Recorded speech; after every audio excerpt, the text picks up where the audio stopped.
এবার দেখতে পারবা এই যে হবে দেখতে পারবা দেখো আরে ওইটা এই যে 2-3 প্র্যাকটিস করলে হয়ে যাবে আজকে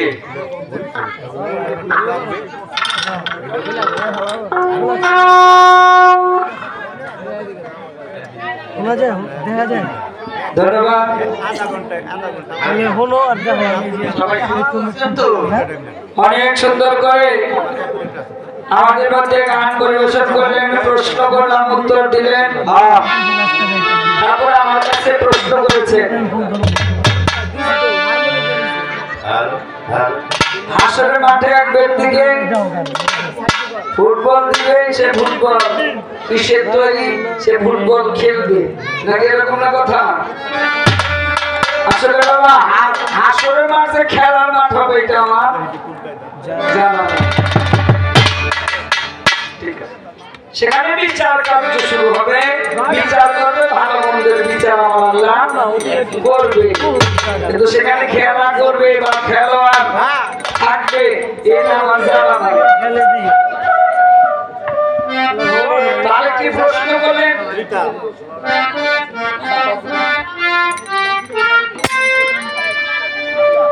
আরেকটি প্রশ্ন করেছে আসলে মাঠে বা জমিটা উল্টো দিকে বা আসলে মাঠে চাপা দিলে বা এরকম ভাবে প্রশ্নটি করেছে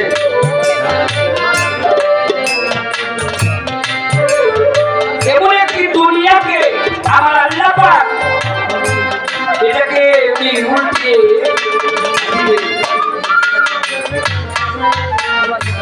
তো কারের মধ্যে বাবা এটা হলো কিয়ামতের প্রশ্ন কিন্তু হাসরের আগে এটা দুনিয়া আগে এবং হাসরের কাছে এটা পরে তারপরও আমার আল্লাহ এই জগতের মধ্যে জাতি আমার আল্লাহ সৃষ্টি করতে করেছে এটা সপ্তম আসমানেও আল্লাহ পাকের বসতি আছে সপ্তম জমিনের মধ্যে আমার আল্লাহ পাক বসতি রেখেছেন কিন্তু আমরা হয়েছি মধ্যবর্তী থাকি তো কি গান করি তারপরে আমার বাবাজি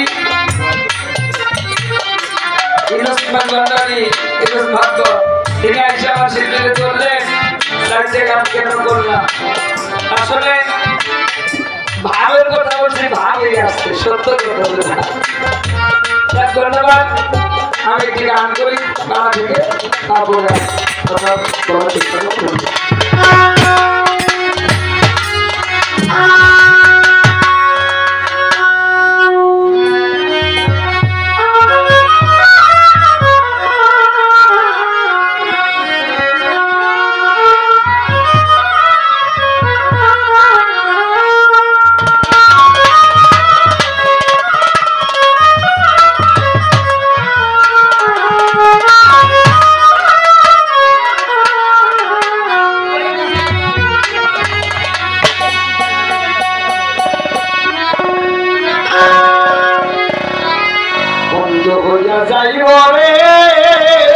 বন্ধ হইয়া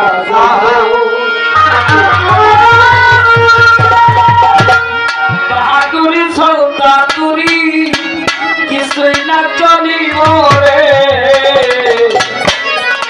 কঠিন হাসর বুঝি কুল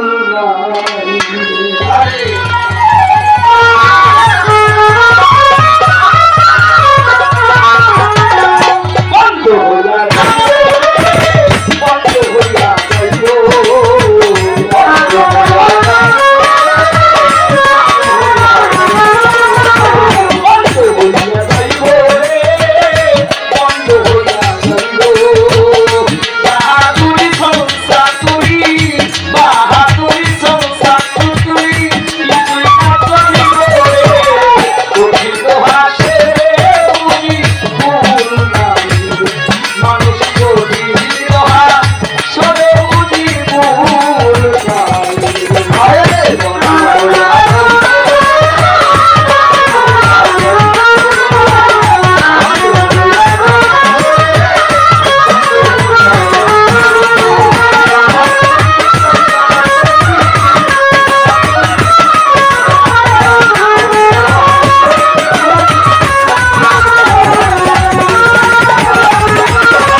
আসলে বাবা কাজটা করতে গিয়ে যে আমি একটু নিজের মধ্যে নিজে একটু কেমন যেন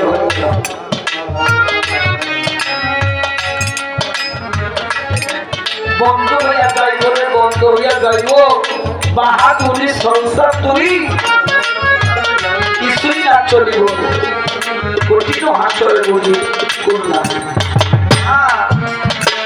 এই হাতে আমি কি বলেছি, এই হাত দিয়ে গায়ে কয়েকদিন আঘাত করেছি, গায়ের বল খাটিয়েছি। এই আমি অমুকের ছেলে, আমি এমপির ছেলে, আমি চেয়ারম্যানের ছেলে, আমি মেম্বারের ছেলে। মানুষকে যদি অন্যায় করে আঘাত করি, মানুষে দেখলো না কিন্তু দেখো এ তো দেখেছে, আমার মানুষ উনি তো দেখেছে। জিজ্ঞাসা করবো সুমন সরকার, এ হাত দিয়ে তুমি ভাত খেয়েছো, কতদিন করেছো, মানুষ সেবাও করেছো, কিন্তু এই হাত দিয়ে মানুষকে মানুষের সাথে অন্যায় কাজ করেছে। এই হাতে বইয়া দিব সুমন সরকার আমাকে দিয়ে অন্যায় কাজ করেছে।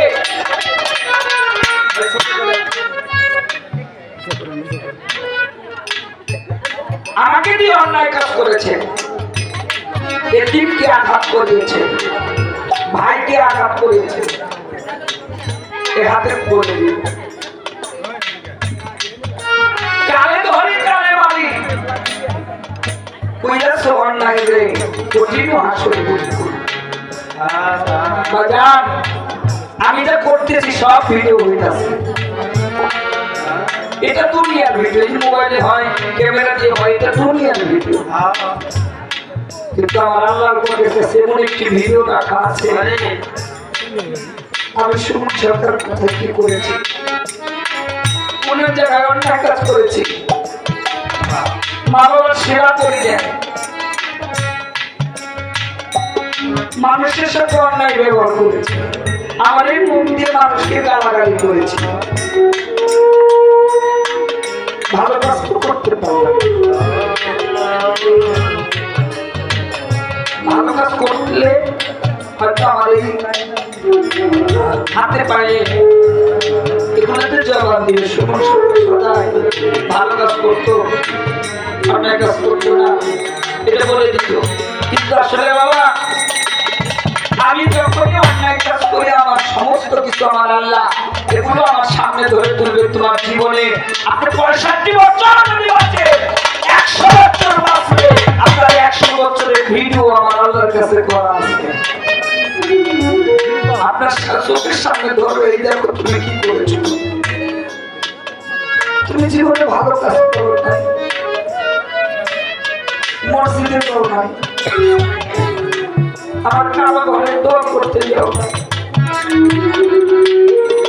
মানুষের পাশে দাঁড়াও নাই, দুঃখী মানুষের পাশে দাঁড়াও নাই, এতিমের পাশে দাঁড়াও নাই। এই হাত দিয়ে যদি বলে মানুষ এতিমের মাথায় হাত দিয়ে বুলিয়ে দেয়, তাকে সন্তুষ্ট করে আমার আল্লাহ কয়, এই হাত দিয়ে রাখে আমার আল্লাহ তার জীবনে মাফ করে দিতে পারে। তাহলে জীবনে কি করবো,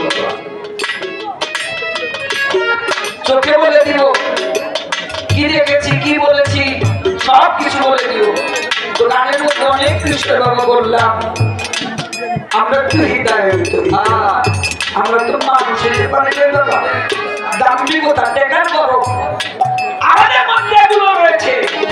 টাকা পয়সা কয়েকদিন থাকবো পকেটে, এখন আপনার পকেটে আছে, আমাকে বকশিস করতেছেন বাবা।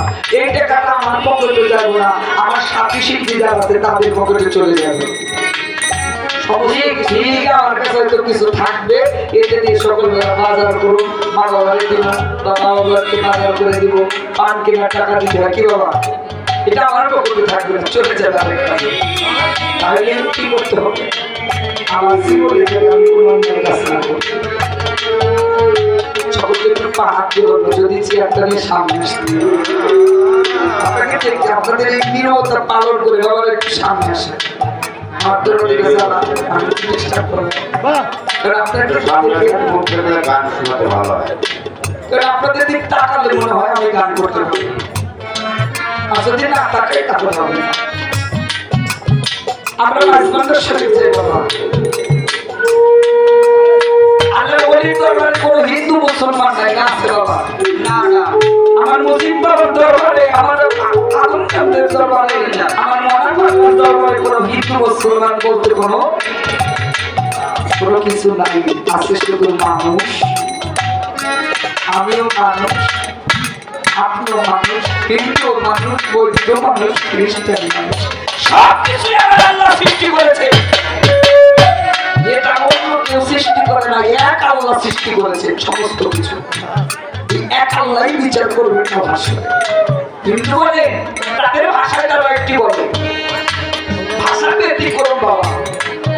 আমরা পানি কই, হিন্দুরা জোর করে নাকি? ভাষা ব্যতিক্রম।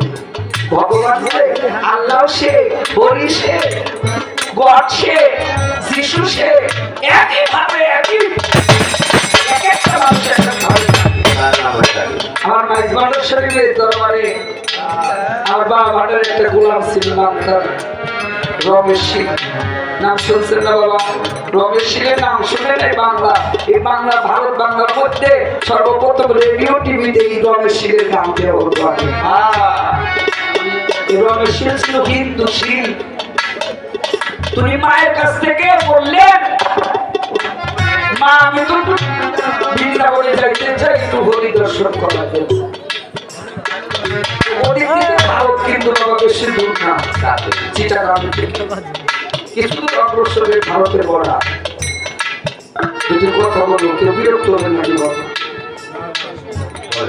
এই রমেশ সিং ওই মাঝবন্ধের দরবার দিয়ে যাইতেছে, পথে দেখা হইতেছে আমার বাবা ভাটার সাথে সাক্ষাৎ। আমার বাবা ভাটার রমেশ জীবন বাবা ভাটার দেখে না, রমেশ ঘড়ি দেখতে দিনটা বলে যাইতেছে না।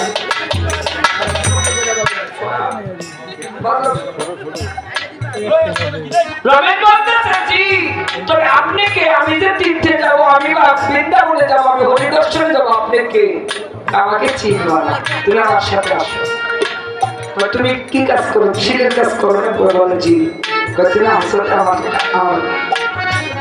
শিলের কাজ করো, আমাকে সে চুল দাঁড়িয়ে সুন্দর করে দিবি। আসলে তোমাকে তোমার হরিদর্শন করাবো। রমেশ একে 12 বছর কেটে গেল। পরবর্তীতে আমার রমেশ একদিন বলে, আমার মা আছে বাবা। এদিকে কিন্তু রমেশ সিংকে আমার বাবা ভান্ডারী তাকে পরিদর্শন করাইয়া দিল। রমেশ সিং বাবা সেদিন থেকে আমার বাবা ভান্ডারীকে ভালোবাসতেই ছিল। যিনি তাহার মনে বাঞ্ছা পূর্ণ করে সেই তো আমার দয়াল। আমার বাবা ভান্ডারী হয়েছে বাবা দুঃখিনী কাঙ্গা। রমেশ কয় বাবা আমার মা আছে, আমার মাকে একটু দেখে যাও। মাকে দেখতে এসে রমেশ সিং বাড়ি চলে গেল। যাইয়া বলছে কেমন আছো মা?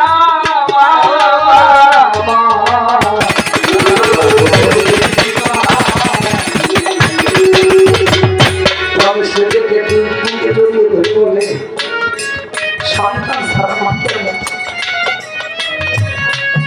পৃথিবীতে মা সন্তান ছাড়া কেমন থাকতে পারে? আজ 12টি বছর ধরে দেখি না রমেশ, তুই কই ছিলি বাবা? রমেশ কই মা আমি তো বলেছিলাম আমার বলে হরিদর্শন দেওয়াকে বলেছি, কিন্তু আমার হরিদর্শন হয়েছে কোথায় মা তুমি জানো? বলো ওই মাইজবান্ডার দরবার শরীফে হরিদর্শন করেছে। তুমি হরি দেও মাইজবান্ডার মুসলমান, এবার তোমার হরি দেখায় কেমনে? জানো না মা, জানো না ও মা, একজন আল্লাহ বলি মা, তুমি জানো না কান্না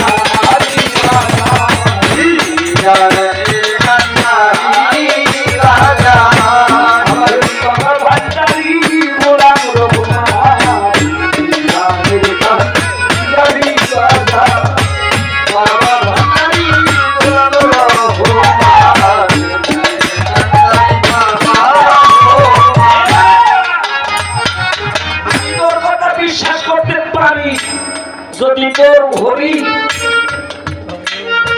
আজ বিকালে তুই কলা গাছ লাগাবি, সকালবেলা আমাকে পাকা কলা খাওয়াবি। যদি পারস তাহলে আমি তোর হরির কাছে আমি নিজেও যাবো। বিপদে পড়ছে আমার রমেশ তখন এতে আমার বাবা ভান্ডারির কাছে চলে যায়, যাইয়া বলছে ওগো বাগান আমি গরিব, আমার মা বিপদে ফেলাইছে আমার বাগান, তুমি তো তা জানো।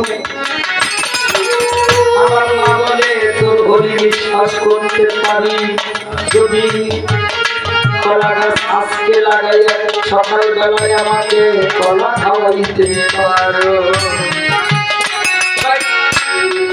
চিন্তা করস যা আমার ওই বাগানের পাশে কলা গাছ আছে, ওখান থেকে একটু উঠে গিয়ে তোর বাড়ির আঙিনে লাগাই সকালবেলা তোর মায়ের কলা পাকা কলা খাওয়াস। আল্লাহ রাসূলের নাম নিয়ে আমার বাবাকে আমি কলা গাছ উঠে গিয়ে বিকেল বেলা যায় লাগাইছে। বিকেল বেলা লাগানোর পরে রাত চলে গেল, বিসমিল্লাহ বলে রমেশ মাটিতে যখন কলা গাছ লাগিয়ে দিল, সকালবেলা সেই রমেশ দেখে গাছের মধ্যে এত সুন্দর কলা পেকে হলুদ হয়ে রয়েছে। এখন তাকে দেখে বলে মা এই দেখো আমার বৃন্দাবনের হরি, বিকেলে কলা গাছ লাগিয়েছি, আমার কলা গাছে এখন দেখো কত সুন্দর কলা ধরেছে। মা এসো মা, এই কলা তো আমি খাবো না, কয়েকটি কলা কাটা কাম দিয়ে যাবো, আমি তোর সাথে যাবো। যাই দেখে আমার রমেশ বাবা তার মাকে নিয়ে এই বাড়িতে যায়, যাই দেখে আমার হুজুরা খানায় আমার বাবা বাঙালি